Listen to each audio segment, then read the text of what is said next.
It's like firecrackers on the 4th of July, only not quite as exciting. Hello, friends. It's your pals, Jason and Keith, back with the Tuesday audio-only edition as Keith stares at his phone of This Show is a JK. And my name is Jason Tudor, along with your pal, Keith Pinnell. Thank you for joining us, as you always do, and we are gratefully appreciated on that. We got to tell you about our sponsors first. We are sponsored by my book, 7 from the Systems, that is available on Amazon.com, 150 pages, 7 short stories, speculative fiction and science fiction. You can pick that up today. It's a great airline read or a commute read. It's a great weekend read just to keep you satisfied, to get you immersed in science fiction through cooking, through chocolate, through all sorts of great things. I think you'll really dig it.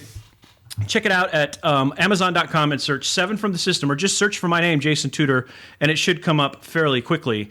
We're also sponsored by AaronCusterer.com. He is, of course, the brains behind his new single, Breathless, which is fantastic. I did the album audio art for it, and it really is a lovely tune. I hope you will give it a chance by listening to it on Spotify and all the other major streaming platforms. Check out his website, AaronCusterer.com, and you will find all the links to the single. You can also buy it on iTunes if that's your jam. It used to be my jam like forever and ever. And you can do that there. But again, AaronCusterer.com. He is one of my great friends, makes great music, and I think you're really going to love what he is bringing to you musically. He's just an up-and-comer in the Los Angeles music scene. I think he's got such a huge future ahead of him, so I hope you'll support him with every dollar and every stream that you can. Our third sponsor is a new one. It is LongJohnComic.com. That's right. My friend Dan Bethel publishes a fantastic comic book called Long John. It is a cowboy adventure, but it's much more than that. And he has just released book number 4, I believe it is. I always screw this up. I'm sorry, Dan. I'm going to get it right. But he has released volume 4, and it is available right now at newlongjohncomic.com, or I'm sorry, newlongjohnbook.com. I'll get that right. But at New Long John Book, you can go there and pick up the new book, which is $8, which is a bargain. Dan is an amazing artist. He's a fantastic storyteller, and he's been telling the story a long time. I became to know Dan's art after a comic called Eben 07 that he did with my other friend, Eben Burgoon, and I got to know these guys. They are friends of mine. Dan has become a mentor of mine in creating my comic book, Vorpal. In fact, I just consulted with him about a week ago. Anyway, Dead Words with the Patient Feast is $8, and it's available from... Actually, it's newlongjohncomic.com, or you can go to dbethelcomics.square.site and you can find it there. So that's our sponsors. Wow. We are in the same room again. We are. It's a pretty good deal, and we are happy to be with you. How's it going?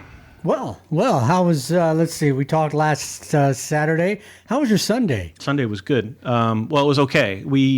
So we were supposed to go golfing, but I wasn't feeling up to it, so I texted you early. And then I still was kind of achy and stuff like that all day, but got some energy.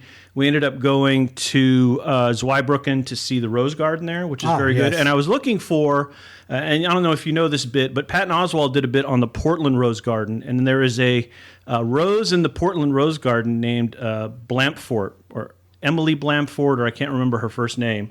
But it's a funny skit, and he talks about it. So I was looking for the Blamfort Rose, but I did not find it. So I gave it a shot. It wasn't there. And then we went to, where did we go after that? Anyway, we knocked around a little bit, then we came home. So it was kind of an average day. And you almost went golfing. I almost went golfing. Instead, I went downstairs. It was one of those days where the thermometer said it was 75. Yeah. But it was a cloudy, wind blowing at 35 miles an hour, right. 75. And I just decided, you know what? No, I didn't go. So I figured you were out there, and I saw the weather start getting crappy at about 3:30, and I thought he's got to be getting off because the rain and stuff started kicking up, and it just didn't look good at all. Yeah, I didn't go. I knew we would have several chances to play this weekend, so... I just... Friday, a Friday golf first. We're playing Friday golf. Because it's a federal holiday. That's right. But on that note, there will be no U.S. traveling to the EU, as they've made that decision. That's right. That's a big deal. That is, and it's... I don't want to get on a soapbox. I really, really don't. You're good with the soapbox, though. People love your soapbox. Do they? Because I get so pissed off? Yeah. Just wear the damn mask. Do what you're supposed to do. And of course, I have friends and even a couple of relatives who say the masks don't do anything, and I'm calling bullshit. Yeah. right here and right Couldn't now, agree with you because more. we see it. We see it firsthand. Right. The limiting crowds, all that, and it works. And man, more people are dying. I'm watching where I came from, Lawton, Fort Sill, and Comanche County. I'm watching the numbers go up in Southwest Oklahoma. I'm watching the numbers go up in my home state of Oklahoma. And more importantly, I'm watching the numbers go up across the U.S., which is what other countries are watching, which is why you, if you're listening at home, can't travel to the U.S. right now. That's right. It's why relatives Can't travel to the EU, you mean? That's what I meant. Yeah. Can't travel to the EU. Right. And why relatives can't come over and visit during the summer. Yeah. Because now the EU has said 9. Yeah. No. So there were a couple of verboten. interesting notes today on our COVID talk that we usually give you. Again, that's why our podcast was mostly created, so that Keith and I could get together and chat while COVID was going on and while we were both teleworking. So this is always a big segment about COVID until we're done. Well, most of the time. The one thing that caught my eye was, if they're not going to listen to Dr. Fauci and call him a terrorist and a Democrat and whatever else they want to call him, and they're not going to listen to science and they're not going to listen to doctors, maybe they will listen to Goldman Sachs, because Goldman Sachs said today that a mandatory mask rule would save like $3 billion or trillion or some really wicked high number in terms of the economy. Now, that's Goldman Sachs. Wow. Real money. Wow. Real money, very much with octopus tentacles in the U.S. economy, saying a mandatory mask. Now, if people, and by people I mean officials in charge of making these decisions and helping them move along, are going to take a recommendation, Goldman Sachs has got to be somewhere in that pot, right? Well, you would think so, besides medical professionals. Right. And things I see on my Facebook page are, it's you're just rebreathing your carbon dioxide, it's lowering your oxygen numbers in your blood. It's bullshit. Blah, blah. It is absolutely bullshit. It's The tests have been done. Right. It does not mess with your blood oxygen levels, what I'm trying to say. Right. You're not rebreathing your carbon dioxide, monoxide, carbon, whatever. There's no excuse for not wearing a mask other than you are being selfish. People will make 100 excuses for being inconvenienced. People will make 100 excuses because the humidity that builds up in the mask sucks. I dealt with it all weekend. Everywhere we went, we had to put the mask on to go inside. You got to wear it inside the base exchange. You got to wear it inside the commissary. And we went to all those places, and we went to a lot of them. And every time we wore it, I hated it. But you know what I did? I wore it from the moment I walked in the door till the moment I walked out the door, because I know that helps. Of course, I didn't wear it in the parking lot. There's nobody around. I'm socially distanced. It's fine. But I wore it in the store because there's other people in the store, and those germs can be confided. It's important to remember that this is a respiratory disease, like Legionnaire's disease. The way it gets into your body is through your mouth and breathing it in and into your lungs. That's how it works. That's why the mask is helpful. But it won't stop it because the virus is too small for the mask to stop. Every fucking excuse on the planet is just killing me. So the other thing that's happened that's very interesting to me is... and this is very interesting to me. I think this is very telling now compared to, say, 2 weeks ago when it was kind of a free-for-all in, say, Texas and Florida and Arizona and other places. But Florida's closing the beaches for July 4th. I saw that. Yes. I think that's an important decision. That's huge. Yeah. And you talk about affecting an economy. Right. But they've decided health is more important than the economy. Yeah. And I'm sure John B is hoping they'll close Ocean Beach so he doesn't have to deal with the traffic and the wazers paving their way through his neighborhood. I'm guessing he'd like that a lot. Virginia Beach as well. Yeah, yeah. So they close the beaches, and I think that's a good idea. I think it's a good idea for people to wear masks. I think it's a good idea in the situations that you and I are in. We're fortunate that I've seen 2 or 3 credible graphs, and the arc on our curve goes wee like a ski jump slope, right? And the United States curve kind of goes wee and it goes back up at the end. And they pull 9 Gs going straight up. Yeah, it's crazy. So I think the beach closures are good. I think Texas is taking some real measures. I think the city of San Antonio is taking some real measures. Yeah. So I think there is hope here, but there are still those people who are not as educated as they might be about masks, and it's important to help those folks. So, and this is where I'm going to cuss. There's the crowd, and there's, like I said, several friends, relatives, whatever, who say, let the old people die. And to that, I say, fuck you, because you will sing a different tune when it's somebody you love. And your parent, your aunt, your uncle, your older friend, your mentor, whatever, when that person dies because of COVID, because you said let them die and they caught it and all that, you, I hope, will feel like shit. So nobody needs to die. That's the thing. There's mitigation efforts we can do to help protect ourselves and others, just as importantly, and others from this. Yeah. It's very simple. And the other argument that's hackneyed about of I don't want to wear a mask is, well, why aren't we wearing a mask for the 100 to 200,000 people who die of flu? You know what? It's because we don't know what COVID-19 can do, because the flu is not necessarily, the flu can be gotten from other measures aside from respiratory. It could be other way. I don't know.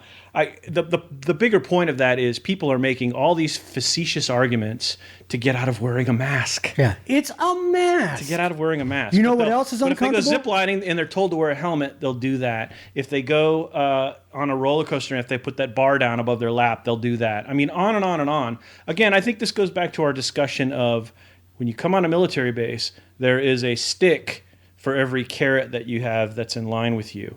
So if you're not wearing a mask here, oh, you're going to lose your base house. Oh, we're going to send you back to the States. Right. There's no real stick in society for this to kind of say, yeah, you're hosed. The police aren't going to arrest you. But again, sort of circling back to my original point, if Goldman Sachs decides that it wants to sort of weigh in here because the economy is tanking and maybe they're losing a ton on investments and around the world and wherever else, yeah, maybe it's time the United States, somebody went, oh, yeah, well, we have decided to wear a mask. What are you looking at?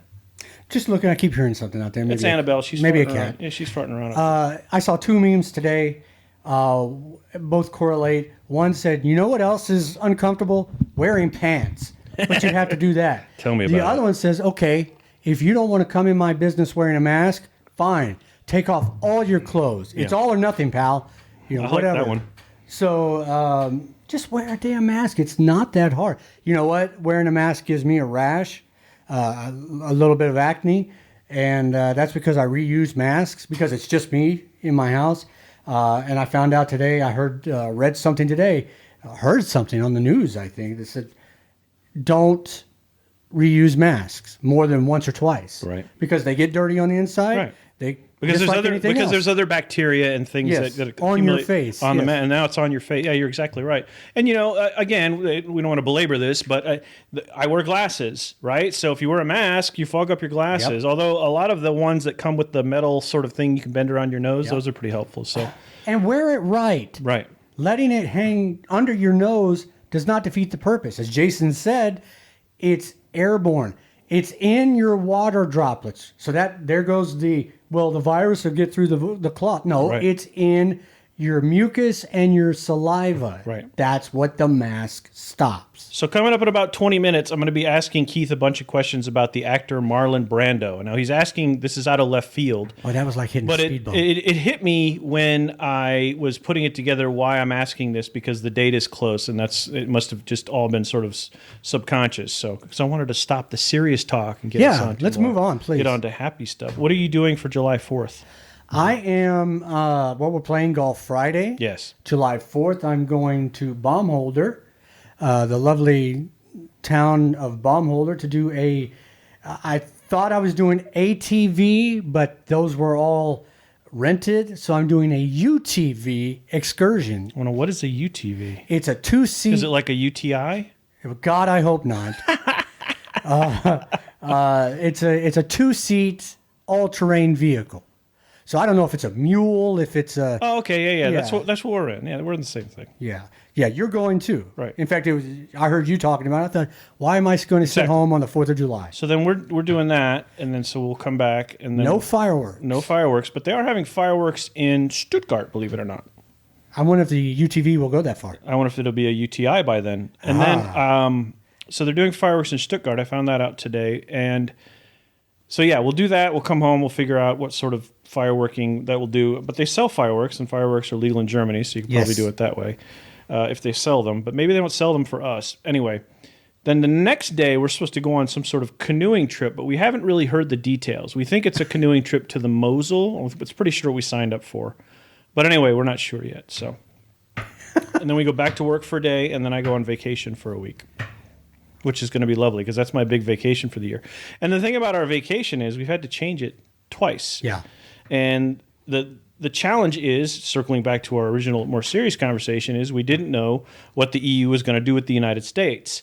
And when you don't know that, that's pretty tough. You have to sort of endeavor to make plans to go to places like Spain and elsewhere and sort of roll the dice and go, are they going to let us in? Because here's the challenge, and if you're listening from the States, this may interest you. So there's 50,000 Americans here in Germany, in Kaiserslautern, in this area. The challenge with living here is you are an American. So if you show up in Spain with an American passport, they're going to think you came from the United States, or they may not. But if you get the one guy who decides to flip off the handle, Now what matters in this case is where you are a resident of. So we are residents of Germany. So the thing that we decided for this trip, and I'm not going to go into details because I don't want to get attacked on my trip, but on this trip, we were going to bring our lease, our passports, as well as anything else, a couple of other things that could identify us as, no, we live in Germany, we're stationed here, blah, blah, blah, and all that stuff. So, but it was kind of, arduous. We've had to make and cancel plans like 2 or 3 times. And unfortunately, one of the days I'm going to be gone, there's a retirement. There's our coworkers going away. I'm going to miss that, unfortunately. So, but there's no other time for Dee Dee and I to go on a vacation together. After that, we're sort of ramping up to go back to school, and all sorts of other things are happening. So it was just, that's what's going to happen. So I need to find some time to take some time off too. Everybody, well, you telework. Yeah, I telework. I worked my ass. I was more stressed teleworking than I am being back in the office. Doesn't mean you don't need time off. Well, no, that's exactly right. So I need to find some time off. As you said, our coworkers PCSing out. Mm-hmm. So I'll find some time, and I've already talked to the boss about it. He said, "Good, take your time. We'll make whatever what I do every week. We'll do it. We'll take care of it. We'll cover it. Take your time off." Did we talk about the Corvette on the show? Did we do that last time? The Corvette I saw in the parking lot? No, we talked about it in the office. Oh, we talked about it in the office. Yes. I thought we talked about the show because Stefan must have heard it. That's right. Yeah, all right. Because he brought up the Corvette today, and I had to tell him again. You know what else he brought up? He jumped on me yesterday for the. It was your bracket, the car, the muscle movie cars and vehicles bracket. Yes, right? Yes, and we need to talk about that too. Well, he jumped on me as I walked in the office. He said, "What about the Monkeys Mobile?" I said, "Oh, that's damn good." I don't remember the Monkeys Mobile, but there were a couple of others I was thinking about. Dune Buggy, remember Dune Buggy? Or Speed Buggy, and the Scooby Doo van. And what? The Scooby-Doo van. Well, the van from Scooby-Doo, I forgot all about that. That was one of those should have at least been in the also-rans. Yeah, oh yeah, easy. It doesn't matter. Should I announce what my bracket is Saturday? For Saturday? At the end of the show. At the end of the show, okay. No matter what bracket we put together, somebody is going to have some heartburn about it. So PJ had some heartburn with our bracket. PJ can kiss my ass. I don't care. PJ was, and a number of people had some heartburn about me arbitrarily sort of. We didn't arbitrarily do it. We flipped a coin, damn it. We flipped a coin, and that's how we have to settle these things. Otherwise, we would have to come to like fisticuffs or fencing, or. And he's a lot bigger than I am, but play some kendo or something. I'm pretty fast, and I play bigger than I look, but. He's still a big guy. But we got a lot of input saying that we shouldn't have jettisoned the Batmobile, and I don't agree with that because we do flip a coin. It is a chance. We're taking our picture now for you to see, so we can post later with this. No, we're taking video, so we can post just a little bit. So we'll post that, but a lot of people did have heartburn with the Batmobile being left, and so I kind of agree with that. But I know I don't agree with leaving it or leaving it. The coin decide. But what I get the notion of is if the Batmobile had stayed, it would have won. Oh, I think so. Hands down. Yeah, without a doubt. And that's I don't even remember what. We flipped a coin. I don't even remember what I chose. You need to take a picture, too, so I could post it with the post. You're right there against the sun. Give it a shot. Give it a shot. Try harder. And you're to blame. Right. So we had to figure out, we knew that, it was a tough bracket to put together anyway. And we had to do our best. And again, the part of it too was that we needed to be intergenerational. We had to hit the old and the young. If we just catered to the old folks, then but that's that. I'm sure there were some other younger vehicles we probably missed, like maybe the Dragula by Rob Zombie. That's still old though. That's still old. Right. It's like TV theme songs. Nothing. There's no recognizable vehicle in a show anymore. Yeah. There's no recognizable TV theme song. That new Vanilla Magnum PI has the Ferrari back, but so what? Yeah, right? I've watched that one time. And I think so. I mean, that's an interesting topic because, and we didn't plan to talk about this, but it does splinter an interesting conversation, which is to say how much the auto industry had control and bought advertising with television back then, right? You had the A-Team van, the friggin' Firebird Trans Am that was basically a part of television from, 1970 to 1990 with KIT and Rockford Files and a couple of other shows.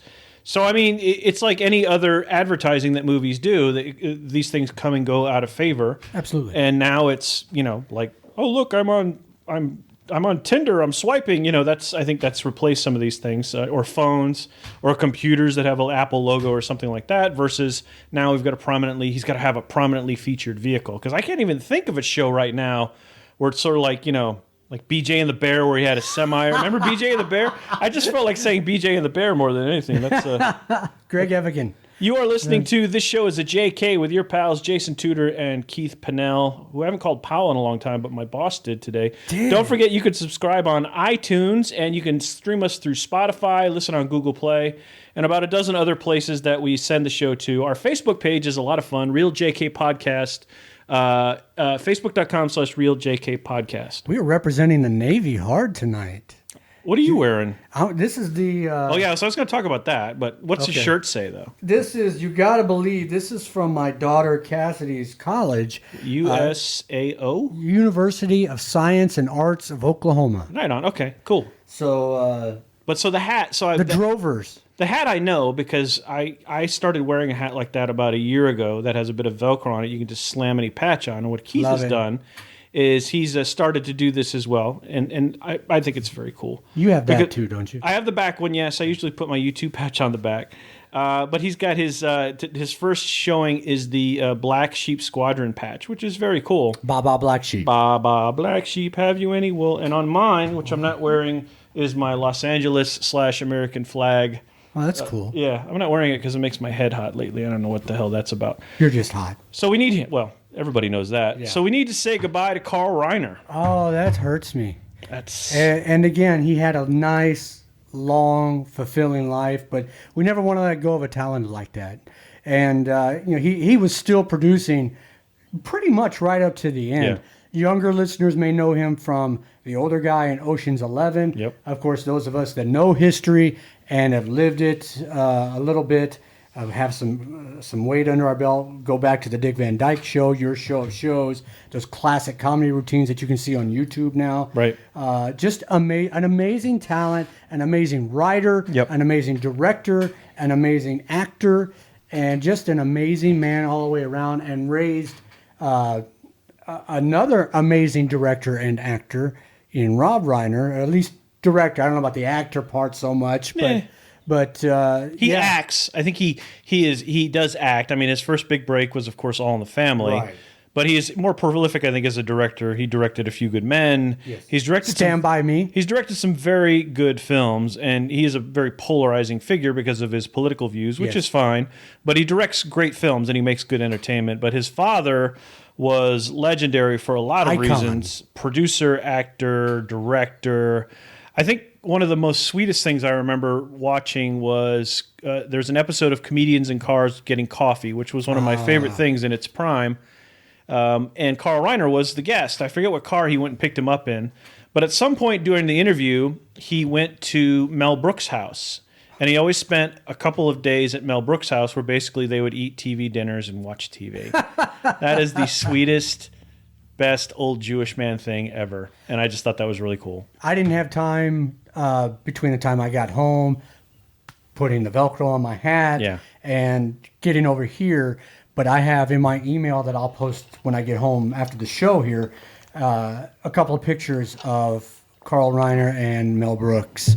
And God, I may cry when we lose Mel Brooks. I believe he was 96. 98. 98? 98. What a hell of a life. I mean, he's so great in Ocean's 11. I mean, he's great in Ocean's 13 too, which as long as you skip Ocean's 12 and just go from 11 to 13, you're good to go. Anyway, R.I.P. Carl Reiner, we will miss you. We talked about the bracket. What do you got? Before we get to the other thing. What's the other thing? Oh, okay. That's okay. Cam Newton goes to the Patriots for a year.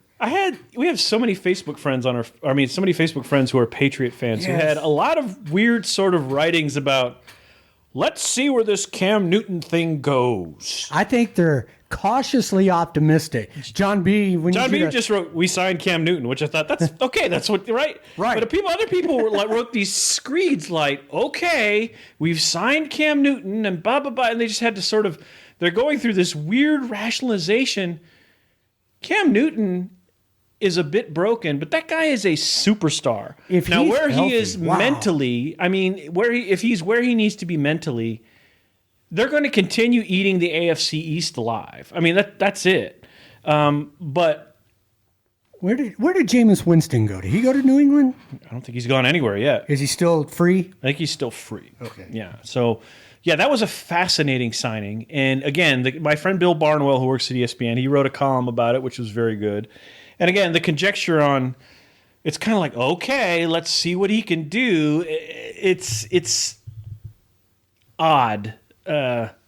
Just what some people are kind of saying, okay, let's see what they do. And, it doesn't feel right. But I mean, okay, I guess what I'm saying is if they had signed Drew Brees instead of Cam Newton, or if they had signed Nick Foles instead of Cam Newton, the language of their posts would be different.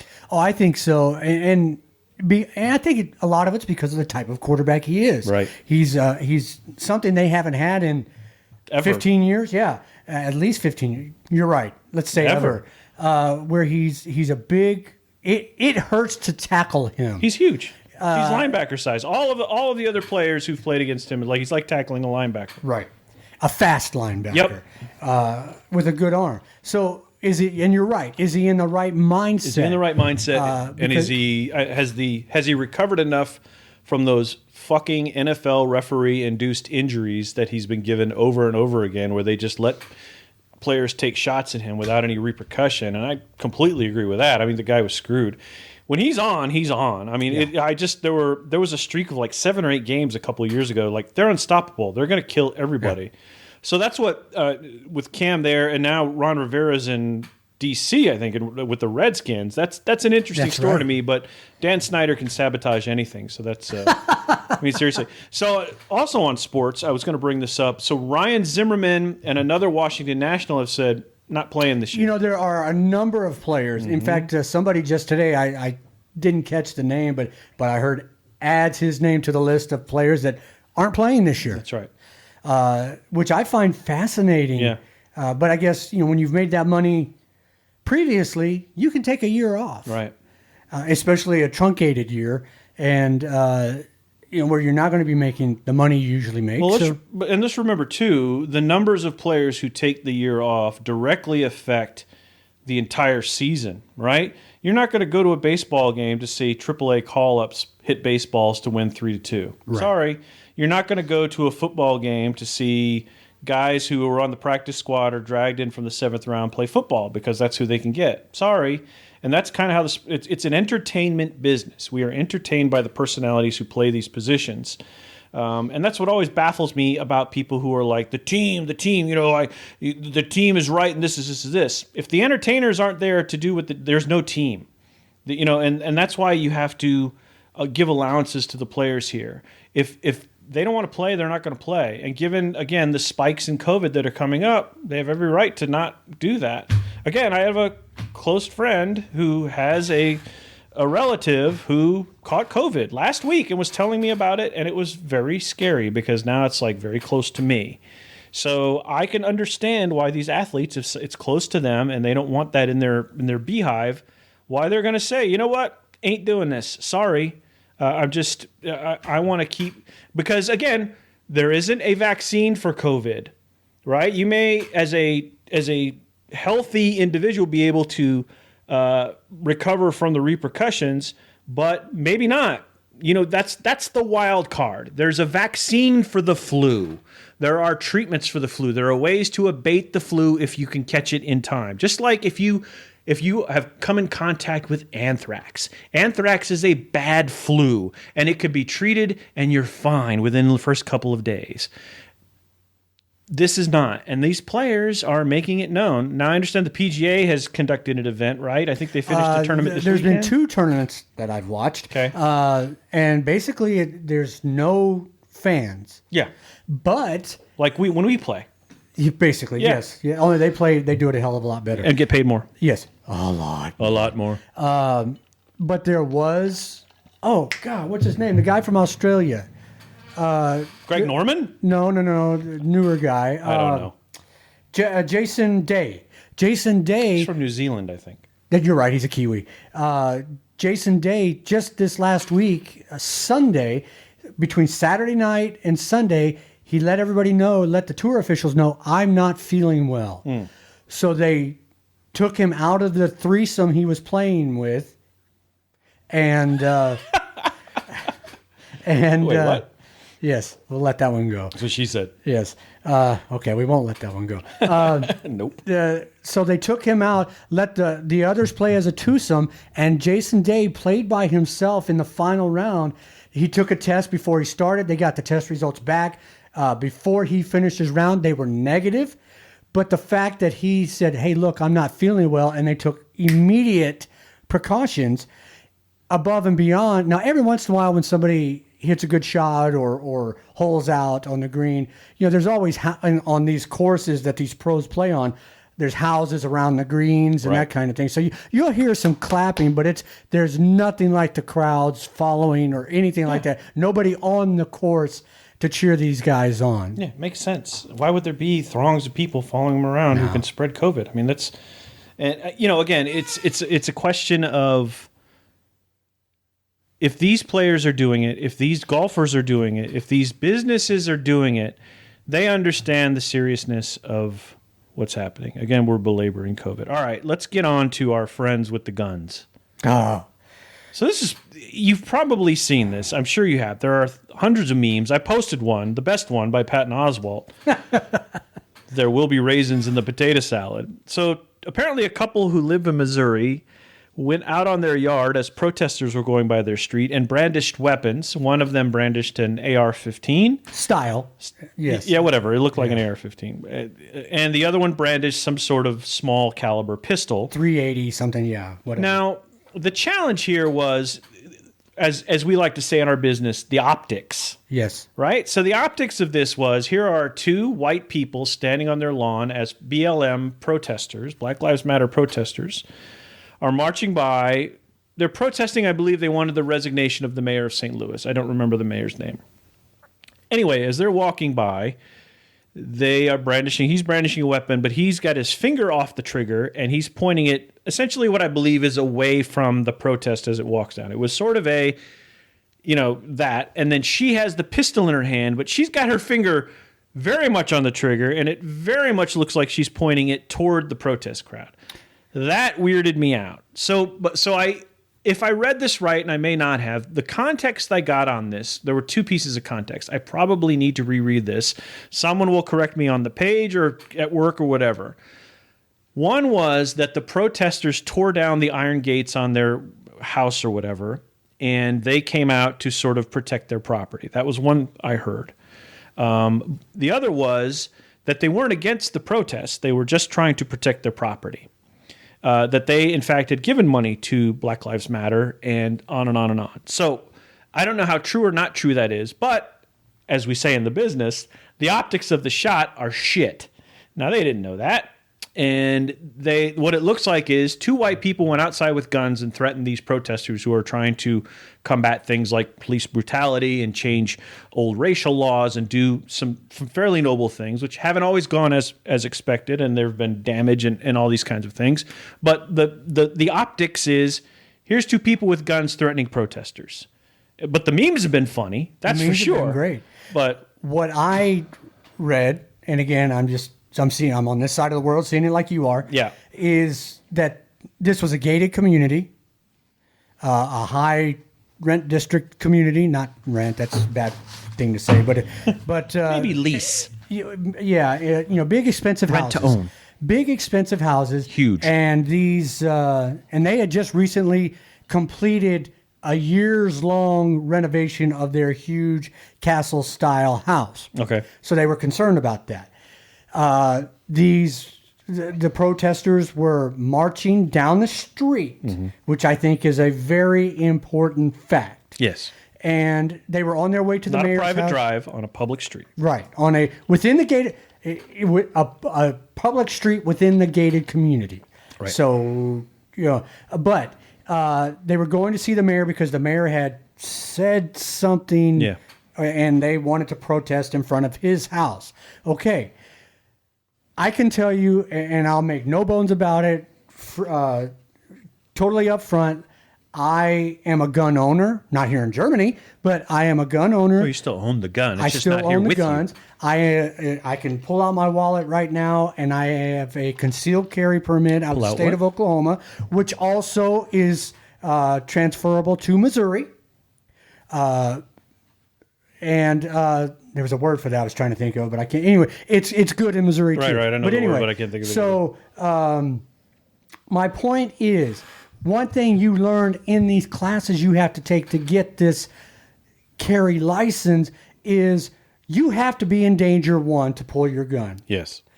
Number two, if you point your gun, you can be held liable. Yes. Even if you shoot somebody who's breaking into your house, you still may be able to be held liable depending on what the county prosecutor or city prosecutor has to say about the case. It's not Florida. What's Looking that law all in the Florida? facts, make my day law. Yeah.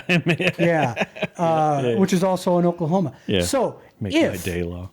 if what happened was these protesters, whatever, being loud, whatever, are marching down the street, and these folks come out and say, hey, get off our street, leave us alone, with guns. First of all, not very smart.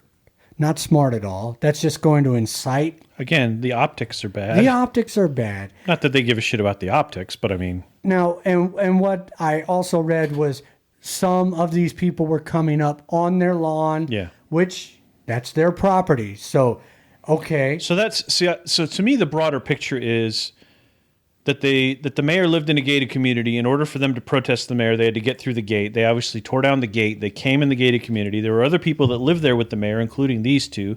They felt threatened and they decided to try to protect the property. You know what? In the United States, to me, that makes perfect sense, and they have the right to do so.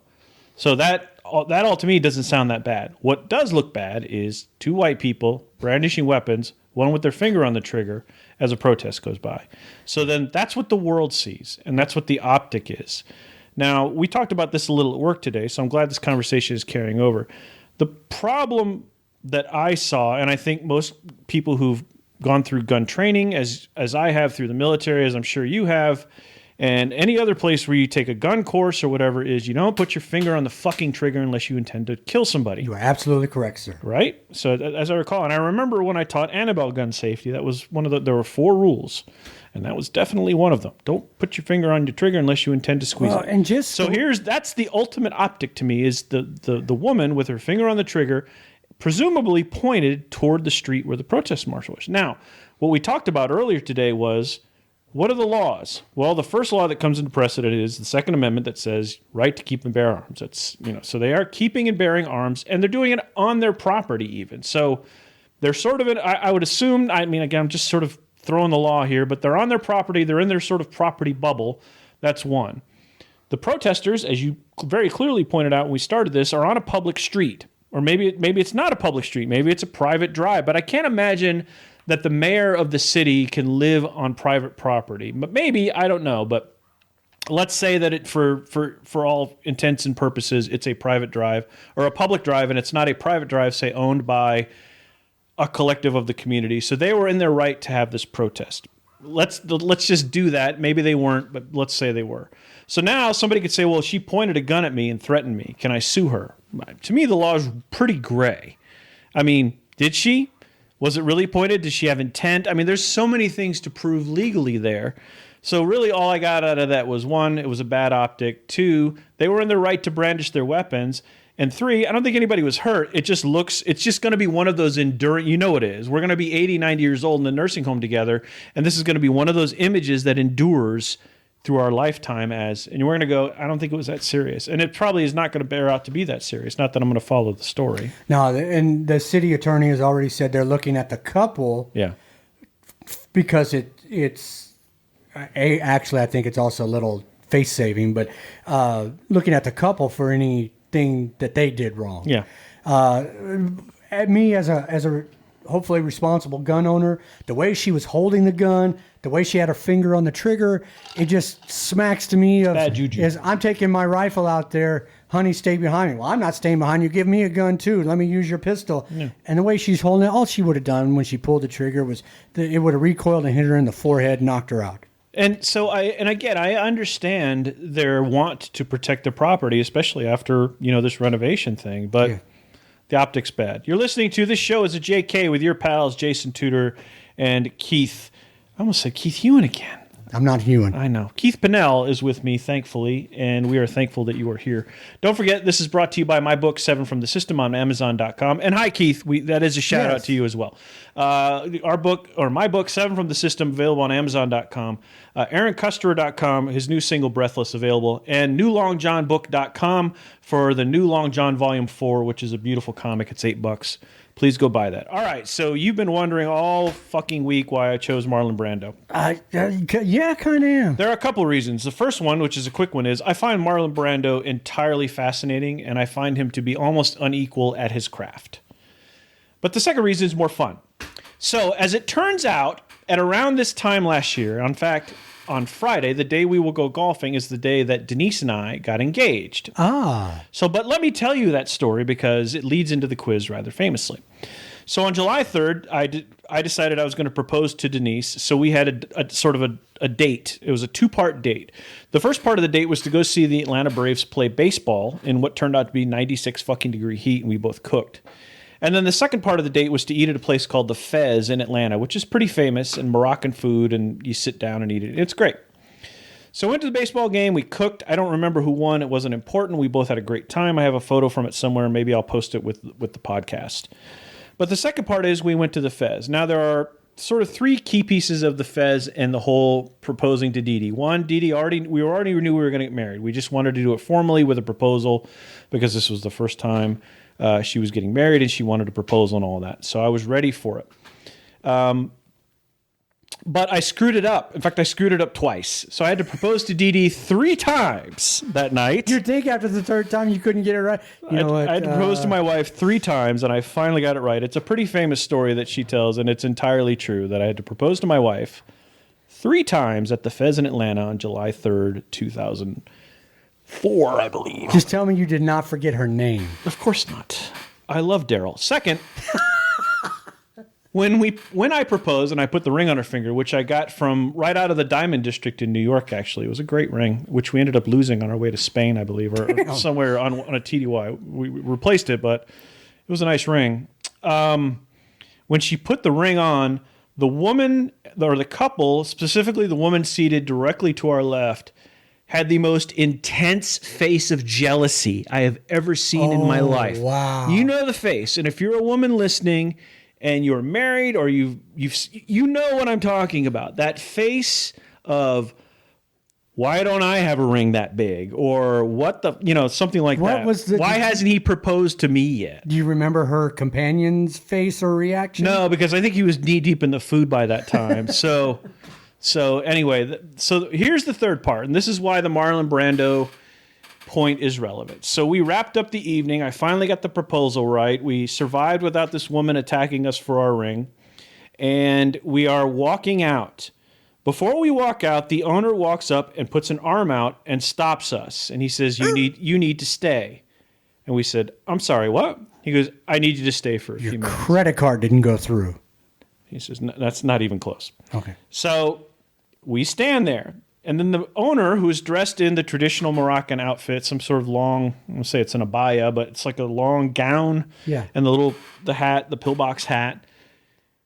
He starts this long soliloquy about Marlon Brando, who had, I believe, let me call it up real quick. I believe that he died the night before or maybe that evening. Let me double check it. Let's see. There it is. Marlon Brando, Wikipedia. Anyway, he starts into this long soliloquy about Marlon Brando, who had died 2 days before. So it was July 1st, 2004 is when he died. We were getting engaged July 3rd, 2004. I'll have to see if I remember that one. Anyway, he just starts waxing fantastically about Marlon Brando and what a great American he was. Next to Ronald Reagan, he took like 10 minutes, and his expository was passionate. I'm sorry, his what? Expository. How do you spell that? You're going to have to look that one up on your own. Wow. Anyway, his monologue was 10 minutes long, and he kept not only us but like two other couples from walking out of the door before he finally finished this, and people were like, the fuck just happened?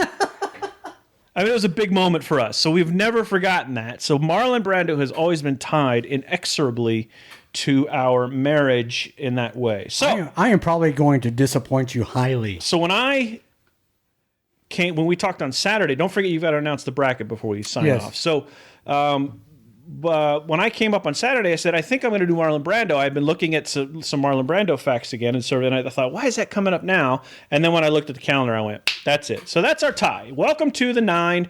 And our 9 questions tonight are on Marlon Brando. So let's get started. Keith, where was Marlon Brando born? Omaha, Nebraska. That is correct, because it's like the first thing on the Wikipedia entry. So that's the easy one. He was born in Omaha, Nebraska. I think a lot of people think he's like a New Yorker. And right. Well, they moved to Illinois. That's right. They moved to Illinois. Rockford, and then wasn't he it? eventually went to New York, but we'll get to that in a minute. All right, so yes, it is Omaha, Nebraska. So that's congratulations, Nebraska, and you own Brando. 1924, he's 3 years older than my grandfather, who, by the way, is still alive. Okay, question number 2. What island did Brando become enamored with and actually end up moving to and later buying islands nearby? It was during the filming of the Mutiny on the Bounty. Tahiti? It is Tahiti. Very good. He pulled that one out of his ass. Very good. It is Tahiti. It's warm and moist and smells like poop where I pulled that one from. Yes. Mutiny on the Bounty and another film that we'll discuss later were when he really entered like the shit period of his career. Right. From like then until the Godfather came up. But he was so enamored with Tahiti, then he ended up staying there, and I think he fathered like 11 children there. If you could have seen the surprised look on my face when he said that was right. Wow. Oh yeah, it was brilliant. If this had been the live show, you would have seen it, but it was pretty good. It was actual, no kidding, shit surprised.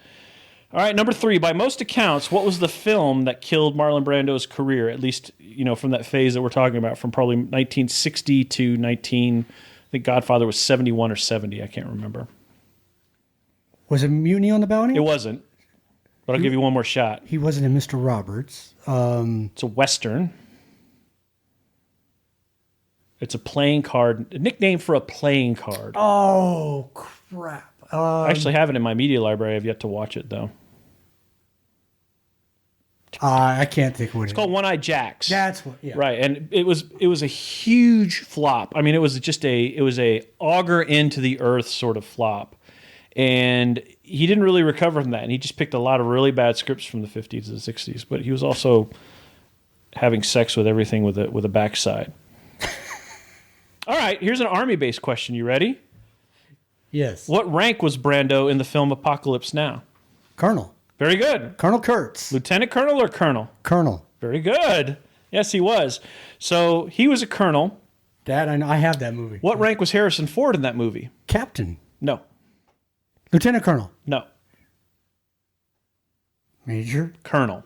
Was he also a colonel? He was a colonel, and he played a character named... I'm sorry. I'm thinking of Martin Sheen. That's okay. Yeah. He was a captain. You're right, yes. Sheen was a captain. A great film. But Harrison Ford was a colonel, and his last name in the film was Lucas. Because Coppola and Lucas were very good friends, and Lucas shot pieces of the film. I don't remember which ones.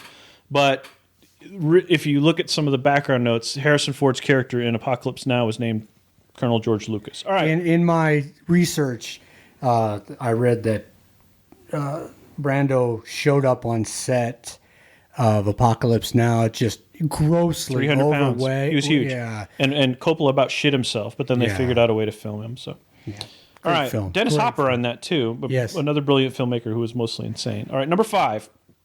How much was Brando paid for his work on Superman? It's in the millions, and you just have to get close. And it's important. I know it was like 13 days. It was Correct. 6 million? A little lower. 4 million. 4 million would be close. It's 3.7 million. I almost said 3. But it was a record at the time, and it was equivalent to about $17 million now for 13 days of work. 13 days. And he was good at this because he was one of the Hollywood's first millionaires, and he had a great agent who had negotiated points throughout the 50s and the 60s, and he was very good at that. So yeah, 3.7 million, equivalent to 17 million now. They were going to bring him back for Superman 2, but they wouldn't pay him enough, so he said, "Fuck you, I'm not going to do it." And then he went on to make brilliant films like The Island of Dr. Moreau. Okay. Yeah. You're not going to get this one, but we'll give it a shot. To what acting system did Brando subscribe? I'm not going to say it correctly. Give it a shot. Stanislav? Close. Yeah. Stanislavski, which is the method acting system. He was in the Stellar Adler School of Acting, which also birthed people like, I believe, Al Pacino, I'm giving myself that. Gene Hackman, and a few others, if you're familiar. Where you actually embody your character. Right. And the more new Jack actors who do that are like Christian Bale, Daniel Day-Lewis, and I'm not sure of the much younger actors. Anyway, that is correct. Very good. You've been reading your Wikipedia. Good. I saw a thing today, just a thread, that everybody said John Wayne was a horrible actor. Well, John Wayne came from that, not the Stanislavski era, but you read your lines, you emote a little bit, you go on to the next line. Right. And Brando was one of the first to do the Stanislavski method, where you just become your character. Right. All right. Brando did a film, and before he did, he was 4F. He could not be drafted. But before he did this film, he got his knee fixed, and he got mobility returned back to his knee, which made him 1A for the draft, but it also made him 1A for military service. So apparently he had to report for the draft and report to military service. Okay, so that's the important part.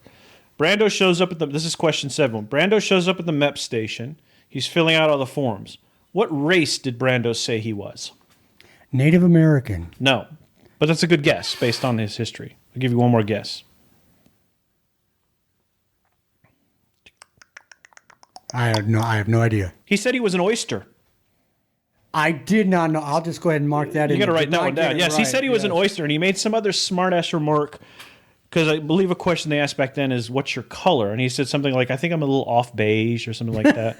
So it was typical Marlon Brando shit. Steve McQueen had a pretty mean or a pretty random streak like that too. All right. This is an easy one. I'm sure you're going to get this right. Later in life, Brando befriended a huge pop star who got burned in a Pepsi commercial. Who would that be? That's Michael right. Jackson. It is Michael Jackson. Yes, it is. They became great friends, which in and of itself asks a million more questions, especially with the latest revelations about Brando's life. But there you go. It was indeed Michael Jackson. All right, final question. This is also kind of a softball, but we'll see where it goes. What was Brando's character's name in Guys and Dolls? I have no idea. Why, it's good old reliable Nathan Detroit. His name was Nathan Detroit. That was his name in Guys and Dolls. All right, you did pretty good. You did better 5 and 4. That's better. Yeah, than you did better than I thought you would. So that's very good. I'm glad you did a bit of studying. I didn't try to pick things that were too arcane, but if I did, I was mostly so that our listeners could maybe learn something new. Sure. About Marlon Brando. All right, if you enjoyed the quiz, don't forget we do this every Tuesday. The Tuesday audio only Carnival has the 9-question quiz, and then the Saturday live show has a bracket. Last week's bracket was on movie and television cars. This week's bracket is on best childhood board games. Ooh, that's a good one. I didn't want to go airplanes. I didn't want to go cars, movies, anything like that. Best childhood board games. Best childhood board games is a fantastic bracket. People are going to bitch about what gets left out. How many did you pick? I think I'll stick with 12. I haven't made it yet. You like 12? Okay. Well, just for time's sake. Roger that. Yeah. 12 is about the right number, actually. 16 was a bit rushed. So, all right. So, childhood board games. We will post the link to this week's bracket when it becomes available. It's a great category. I really like that. So here are some things you need to know about upcoming shows. So you will get this show mostly on time. It should be available at 12:01 tonight, European time, which will be 6:01 Eastern. So you will get this show on time. And then for the Saturday live show, we are not doing a Saturday live show because it is July 4th, and we will be somewhere else enjoying July 4th. So you will get a recorded show on July 4th that we will probably record on July 2nd. It will be a show you haven't seen, including the bracket that we just mentioned. It just won't be live. It won't be live. So it will be, but it will be recorded, and we think you'll enjoy it, and that will be that. And then you will have another recorded show. Actually, we probably won't even do the show because I will be gone. So I'm not sure I'll be able to link up and do the show at all. The Saturday show for July 17th, no 18th. And the Tuesday show. What about the Tuesday show? Tuesday show I'm gone for too. Yeah, so that maybe we may just take a week off. Okay. So I think that might be good, so we can kind of recharge our batteries and see what we need to do. So that just plan for us taking a week off from that week of. Let me look at it again. 6th. Right, from the July. There it is. So no show on the 14th and no show on the 18th. And then we will be back on July 21st. So we're taking the week of the 12th through the 18th off. What's wrong? He's making a face. I'm trying to figure out his face. I'm trying to. If you have a calendar in front of you, I believe it. It is. So we leave on the 14th and we're back on the 19th. So we'll start again on the 22nd. So we will be doing a show coming next week. Yes, next week a regular show. So Okay. we'll have a show on the 7th and a show on the 11th. Okay, I misunderstood when you were leaving. No, it's the week after. I'm sorry, it's the week after that. Okay. So just mark your calendars. Tell the kids. Wake up your sons and daughters and let them know that we'll be on hiatus the week of July 12th, but we'll be back the week of July 19th, and there'll be some amended shows. As long as you follow the feed on Facebook at facebook.com/RealJKPodcast. You can also follow us on Instagram. You can get the news there. We'll have the full schedule to make sure you have it and do that. Any last thoughts? I have no thoughts.